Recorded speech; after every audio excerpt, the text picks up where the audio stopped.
Pour la première fois, Sud Vendée Littoral organisait récemment les rencontres du tourisme. Tous les acteurs du tourisme, qu'ils soient hébergeurs, élus, offices, syndicats mixtes, responsables d'activités ou encore chefs d'entreprise, étaient donc invités à réfléchir et échanger sur ce sujet. Le monde du tourisme évolue fortement et Sud Vendée Littoral se doit d'être prêt à adapter sa stratégie touristique pour valoriser ce territoire immense regroupant 44 communes de la Réorte à l'Aiguillon-sur-Mer.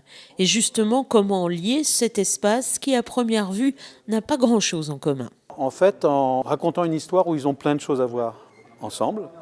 Naturellement, la côte et le littoral est le gros moteur d'attraction du tourisme.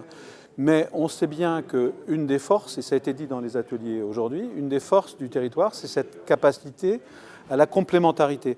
Et un touriste, il peut naturellement venir bronzer, mais ils deviennent de moins en moins des touristes qui bronzent. Ils ont besoin de sport, d'activités, de loisirs, de découvertes patrimoniales, de découvertes viniviticoles, de découvertes culinaires. Donc les mouvements de touristes, la qualité de notre environnement, c'est cette capacité à faire des allers-retours entre les zones d'attraction majeures que sont les espaces côtiers et l'arrière-pays qui a toute sa carte à jouer et toute cette complémentarité qu'il faut aujourd'hui mieux organiser.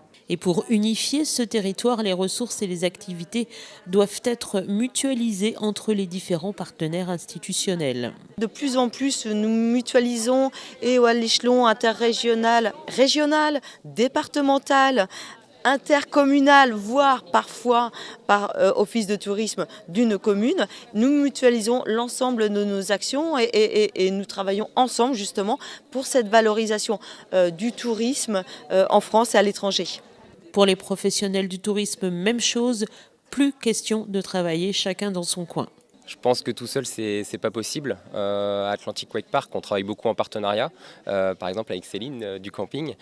Plus on travaillera ensemble, plus on sera présent sur le web et c'est sur les territoires que l'on veut conquérir. Tout seul, comme disait Julien, tout seul dans notre coin, on peut difficilement avancer. Et là, ça permet vraiment d'avancer tous ensemble et de trouver plus de moyens de communiquer sur notre territoire. On a plein d'atouts à mettre en avant qui sont méconnus. On a des plages qui sont magnifiques, on a un rétro-littoral aussi qui est très riche. Donc ça, c'est vraiment à faire découvrir et on a besoin de se mettre tous ensemble pour justement valoriser notre territoire. Le monde économique, on l'a dit, était lui aussi représenté puisqu'il dépend, en tout cas pour certaines activités privées, du développement touristique. Et là aussi, le challenge est grand. On a maintenant un très grand territoire avec justement des volets très complémentaires et c'est ce qui est intéressant et ce qui est riche. Alors, la difficulté, c'est justement de pouvoir créer la cohérence, créer la synthèse de tout ça. Il y a l'éloignement qui est une problématique puisque tout est sur le territoire, mais le territoire est grand. Donc il faut pouvoir faire améliorer les flux, améliorer la connaissance transversale et que ces territoires se parlent en disant on a intérêt à travailler ensemble, on a intérêt à bien faire les choses ensemble. J'évoquais ce matin le concentré de territoire nature artificiel qui est un center park. On a tous les atouts d'un center park disséminés un peu sur le territoire et on a même des meilleurs atouts que center park parce qu'on a la météo, on a le vignoble, on a des choses qu'ils n'ont pas. Donc on a toute cette authenticité à faire partager et ça c'est une vraie chance.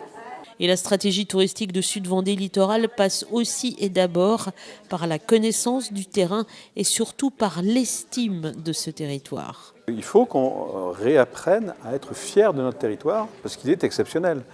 Et à trop penser qu'on est dans des espaces normaux, on perd cette capacité nous-mêmes à être des ambassadeurs. Pour être un bon ambassadeur du tourisme, à quelque niveau qu'on soit, élu, membre de la société civile, acteur économique, il faut d'abord être fier de l'endroit où on vit et savoir donc le vendre au sens positif du terme. Les participants répartis en 6 ateliers ont donc réfléchi à différentes problématiques avant de mettre en commun leur travail. Et une chose est sûre, si le chemin est long, la dynamique enclenchée est prometteuse.